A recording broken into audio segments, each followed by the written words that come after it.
Hello, hordoftoota Multi Skill Media bakka jirtanitti nagaan koo sinaa qaqqabu. Websaayitii develop gochuu waliin eegallee turre viidiyoo yeroo darbeetiini. Har'a immoo viidiyoo itti aanu waa'ee HTML introduction practically kan wajjiniin ilaallu ta'a.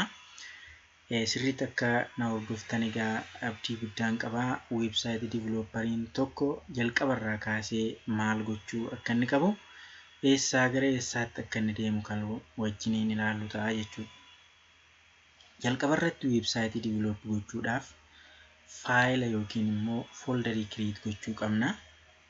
Fooldarii websaayitii keenya keessatti create goonuu fakkeenyaaf website development kan jedhu folderiin create godhachuudha. Folderii kanas mijettaniituma create gootu bakka barbaaddan yookiin immoo bakka yaadachuu dandeessan keessu. Anama fakkeenyaaf local disk sirra website development kan jedhu folderii create godheera jechuudha. Folderii kana keessaa fakkeenyaaf imeejii garaagaraa websaayitii keessaniif hin barbaaddu yoo ta'e achi keessa kaa'uun dirqama ta'a jechuudha. Fakkeenyaaf ani imeejii kana nan barbaada waan ta'eef website development jedhee folderiin create godhe kana keessa nan kaa'aa jechuudha. Kan biraan yeroo websaayitii develop goonutti karaalee garaagaraa fayyadamuu dandeenya. Fakkeenyaaf folderiin create godhe kana keessatti faayila uummachuu nan danda'a yookiin immoo Visual Studio toolii yeroo darbee wal wajjiniin ilaalle viidiyoo keenya kanaan dura irratti achiinis create gochuu nan danda'a jechuudha.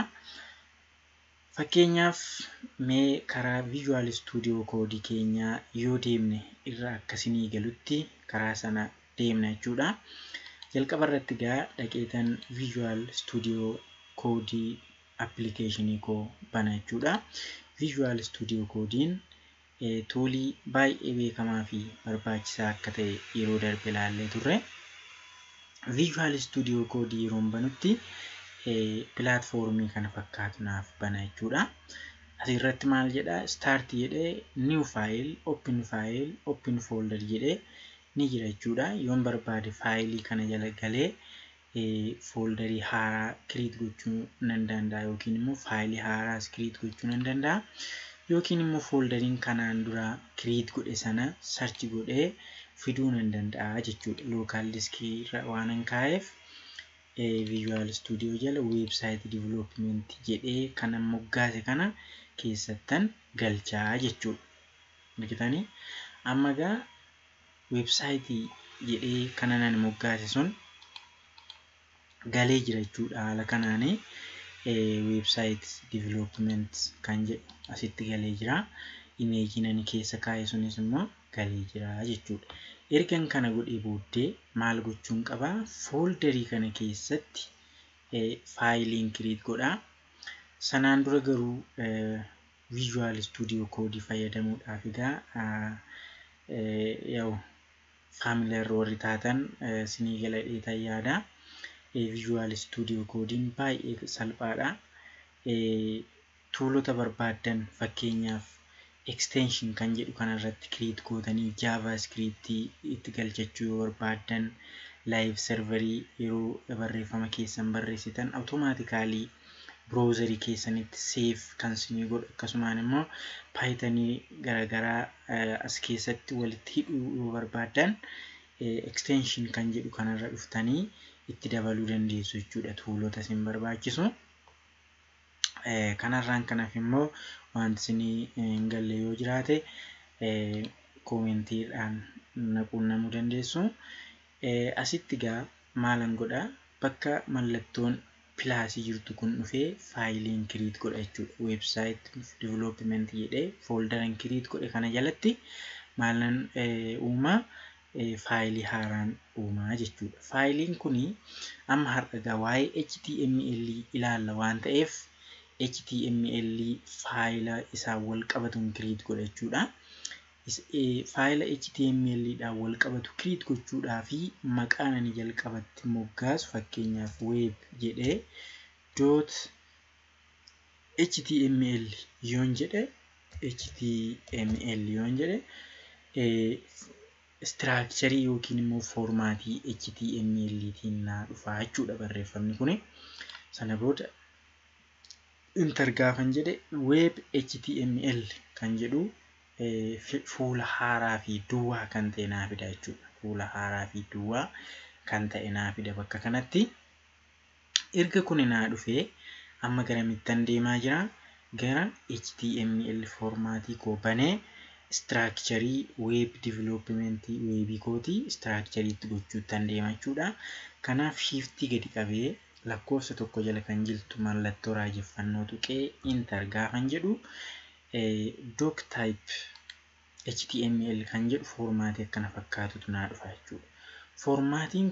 Formatiin kana fakkaatu kuni formatii dhaabbataa HTML jechuudha. Kana jechuun fakkeenyaaf doc type HTML kan jedhu barreeffamni keenya kun yookiin immoo structurein barreeffama kana HTML tiin barreeffamuusaa browseriin keenya ni hubataa jechuudha.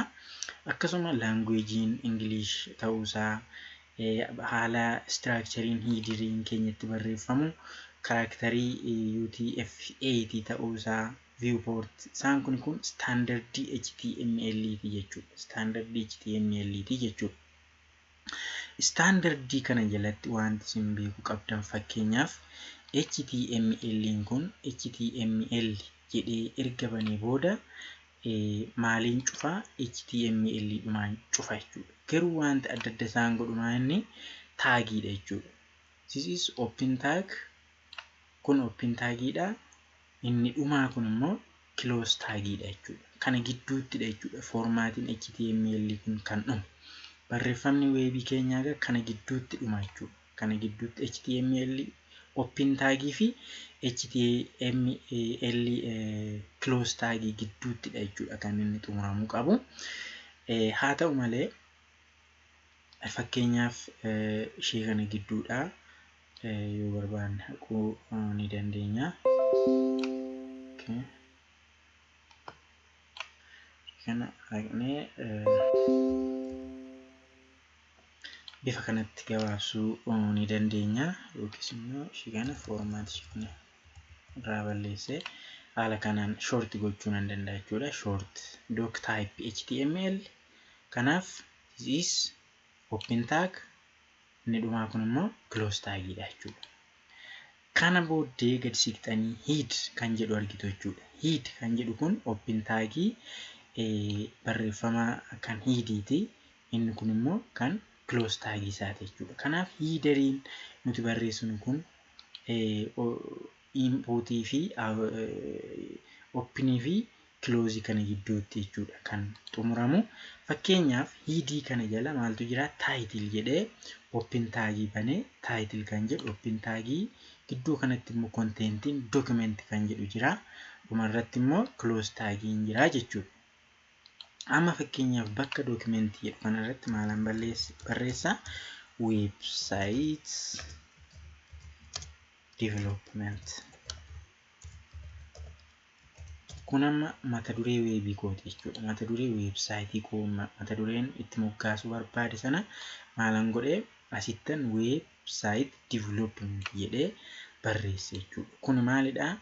Mata duree website kootii irratti kan display ta'u kanadha jechuudha. Kana ergan barreesse booddee fakkeenyaaf mee kana output isaa ilaallaa. Asirratti website koo bakka kana dhufee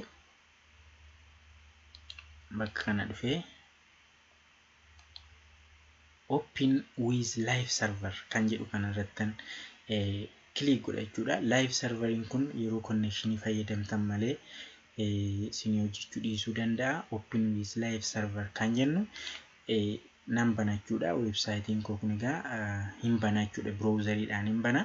Garuu hamma inni banutti live serveriin maaliif nu fayyada? Asirraa edit goonee koodii keenya yeroo barreessinutti banee jira.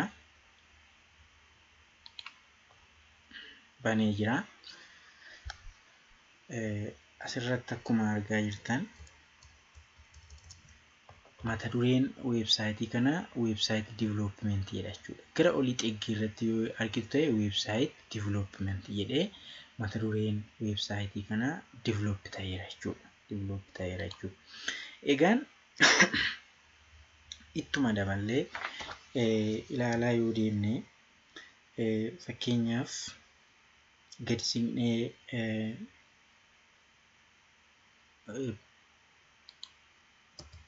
boodii keenya jalatti barreeffama eegalla. Barreeffamni nuti eegallu fakkeenyaaf H1 jedhee interview jedhee H1 kun maal argisiisnitti fakkaata? Head 1 jechuudha.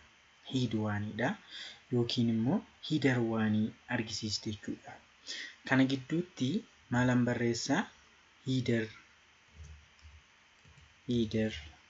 1 jedhee gaafa nani barreessu header 1 kun maalidha?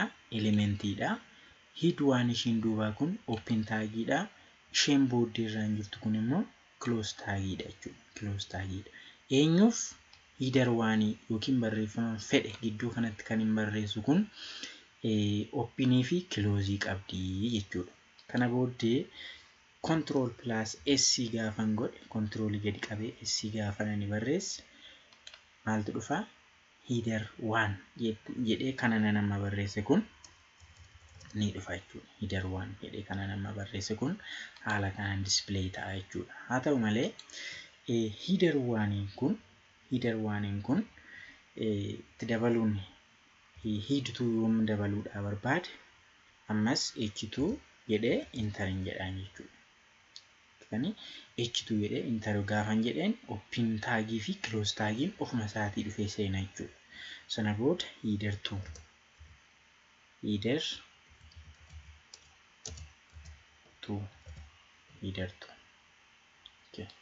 header 2 jedhee barreessan jira. Sana booda control S gaafan godhee dhufu header 2 jedheet haala kanaan jira jechuudha. Ofuma isaatii display godha jechuudha. Garuu garaagarummaan asitti nuti arginu maalidha? Header 1 fi header 2 keenya saayiziin isaa gargar jechuudha. Header 1 header 2 ni caala, header 2 immoo ni qannasa, header 3 qannasaa deema jechuudha. Amma header 6 tti ni jira jechuudha. HTML standardiin amma H6 tti jira. Isaan sun egaa gaafuma nuti H1, H2, H3 inni dabalaa deemnu saayiziin barreeffama keenya xiqqaataa deema jechuudha. Amee fakkeenyaaf gadi siqnee header 3 H3 gaafa nan itti dabalee enter jedhuun maal ta'a? Header 3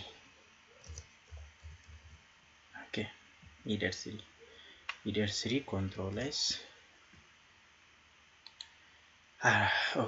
kunooti haala kanaan saayiziin isaa xiqqaatee display ta'aa deemaa jechuudha. Haa ta'u malee mee fakkeenyaaf header 1 jalqaban gara oliitti barreesse kana header 1 kana bold gochuu yoon barbaade akkaman godhaa? B jedheen enter jedhaan jechuudha. B jedhee enter gaafa nan jedhu maaltu dhufaa? Open tagii fi close tagiitu uumama jechuudha. B of gidduutti open tagii fi close tagiitu uumama. Barreeffaman header 1 jedhee barreesse kana otoon display godhee jijjiiraman qabu. Maaliif? Kun gidduun galle waan ta'eef barreeffama kana header 1 kan jettu kana asii cut godheen eessan fidaa? Gidduu kanan gashaa jechuudha. Gidduu kanatti paste gaafan godhe header 1 koo maal ta'a? Bold ta'a. Open fi close gidduu jira waan ta'eef rakkoon qabu. Save jedheeni control S tuqee gaafan dhaqee ilaalu maal ta'eera? Bold ta'eera jechuudha. Kun bold ta'eera jechuudha. Bold ta'ee mul'atee jira. Kan biraan immoo achuma irratti underline gochuu yoon barbaade U enter gaafan jedheen barreeffama kana ammas gidduu galchuun qaba. Cut godhee as gidduu yoon fide maal ta'a? Okay, control S maal ta'a? Underline yookiin immoo jala naaf sararamee mul'achuu qaba jechuudha. Argitanii header waaniin tokko booldiin godhe jalan sarare bakka haala kanaan itti daddabala jechuudha. Kan biraan okay.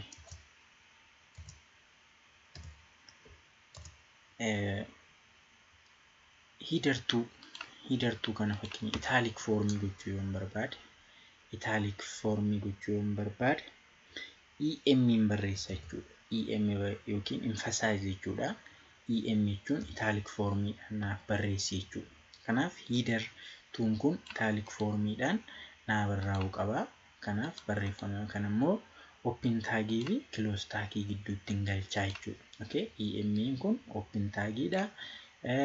Ishiin kun immoo forward slash ofirraa ishiin qabdu kun close tagiidha jechuudha. Kanaaf header waanii open tagii, ishiin kun immoo close tagiidha. Gidduu kanatti immoo barreeffamni kun gaafa teessu italic formiidhaan naa barraa'a jechuudha. Okay, look this one. Argitanii kun italic formiidhaan barraa'ee jira jechuudha. Okay, kana erga goone booddee gadi siqnee fakkeenyaaf H3 jalatti paragraafii barreessuu yoo barbaanne amma headii keessaa yookiin headerii keessaa baanee paragraafii yookiin immoo jechoota dheeroo barreessuu gaafa barbaannutti p-inter jennaan jechuudha. P-inter gaafa nuti jennu automatically open tagii fi close tagiin inni uumamu gidduu sanatti garuu barreeffama keenya barreessuu dandeenya jechuudha. This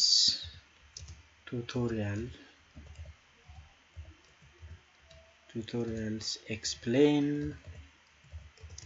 about web development.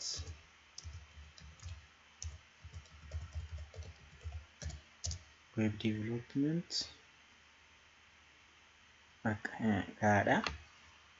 Control S hidhee ishii kana kaapitaalii godhe.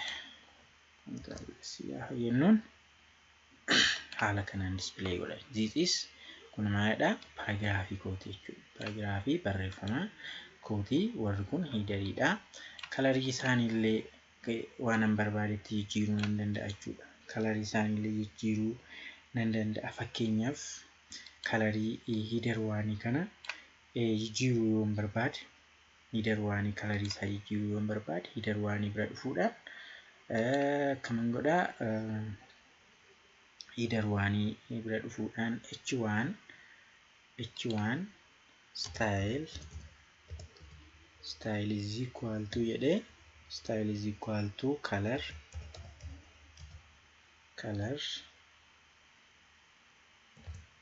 red yoon jedheen kalariin isaa hin jijjiirama jechuudha. Red yoon jedheen kalariin isaa qayyiitti yookiin diimaatti naaf jijjiirama jechuudha. Control S. Okay, look argitanii kun kalarii isaallee jijjiiruu gaafa barbaadu haala kanaan tokkoon isaaniitiif taasisuu yookiin jijjiiruu nan danda'a jechuudha. Kan jechuun maalidha? Hojii CSS ti. Kalarii kan bareechu staayilii kana kan bareechu CSS dha. Isaan kana garuu CSS kophaattan viidiyootaan nun ilaalla. Garuu walumaa galatti CSS HTML keessattis gargaaramuu hin dandeenya. Garuu kophaa isaattis immoo gargaaramuu hin dandeenya jechuudha. Kanaaf haala kanaan jechuudha barreeffama keenya HTML keessatti barreessuu kan nuti dandeenyu. Fakkeenyaaf imeejii galchuu yoo barbaanne bakka kanatti yookiin immoo paragraafii kana jalatti imeejii galchuu yoo barbaanne akkam goonaa? EMG kan jedhu barreessina jechuudha. EMG barreessinee enter jennaani.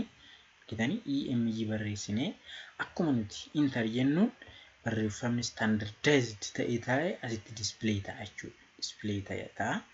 Bakka kanatti maal goona? Soorsii imeelii keenya yookiin immoo imeejii keenya yookiin maqaa isaa barreessina jechuudha. Fakkeenyaaf image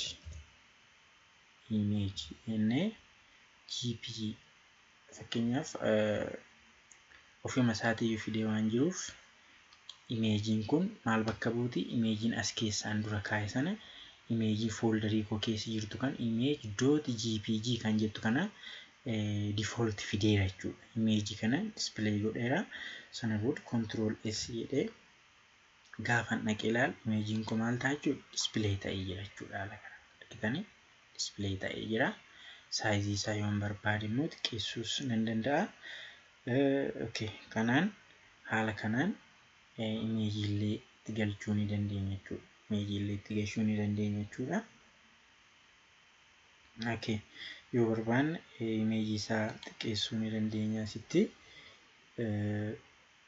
asitti bakka kanatti width jennee width is equal to 100 pixel yoo jenneen size isaa haala kanaan xiqqeessee nuu fiduu danda'a jechuudha. Leetaasi okay, argitanii size isaa haala kanaan xiqqeessee fiduu danda'a jechuudha. Size isaa dabaluu xiqqeessuu ni dandeenya jechuudha. Haala kanaani kana egaa barumsi keenya irra caalaan kana fakkaata. Itti dabalataan wanti nan isiniin jedhee barnoota keenya irraa xumuruu barbaadu barreeffama tokko fakkeenyaaf asitti H5 jennee okay, H5 jennee enter yoo jenne gidduu kanatti H5 jennee enter ergan jedhee booddee A jedhee enter gaafan jedheen enter gaafan jedhu href jedhee barreeffama standardii kana naaf fida jechuudha. Kana jechuun maal isinitti fakkaata? Liinkii gochuu gaafan barbaade jechuudha. Liinkii gochuu gaafan barbaade yookiin immoo barreeffama yookiin immoo wanta iddoo biraatii qabu tokko asitti liinkii gochuu gaafan barbaade href kan jettu kanan fayyadamaa jechuudha. Kanaaf asitti fakkeenyaaf asitti mallattoo riqichaa isinii kaa'een darbaa. Mallattoo riqichaa jechuun wanta isin itti liinkii gootan yookiin gara biraatii fiddanii as keessa galchuu kan isin dandeessan fakkeenya YouTube ta'uu danda'a. YouTube sana immoo maal isaa fiddanii keessoo asirra adireesii isaa fiddanii kaa'uu dandeessu jechuudha. Kanaan liinkii gara biraatii fiddanii keessa galchuun ni danda'ama jechuudha. Okay, amma kana haasofne gidduutti egaa barreeffamni keenya HTML standardiin maal gidduudhaa hin baane HTML open tagii fi close tagii kana gidduudhaa hin baane jechuudha. Kanaan gidduuma kanatti hojjetaa jirra jechuudha. Okay, kana fakkaata egaa barnoonni keenya irraa asuma irratti dhaabaa. Yeroo itti aanutti detailii amma HTML seensa isaa ilaallee jirra. CSS immoo maaliif nu gargaara jennee kan itti fufnu ta'a. Akkasuma JavaScriptiin jira. Isaan kun sadan baay'ee murteessoodha jechuudha. HTML, CSS fi JavaScriptiin isaan kana sadan namni sirriitti beeke websaayitii develop gochuu danda'a jechuudha. Har'aaf egaa hamma kana isiniif qabadhee dhufeera. Viidiyoo kana subscribe, share godhaa. Waliin itti fufnaa. Na jajjabeessaa. Isinis koomentii fi yaada yoo qabaattan barreessaa. Waliin barannaa, waliin wal barsiifnaa. Yeroo gaarii isiniif haa ta'u.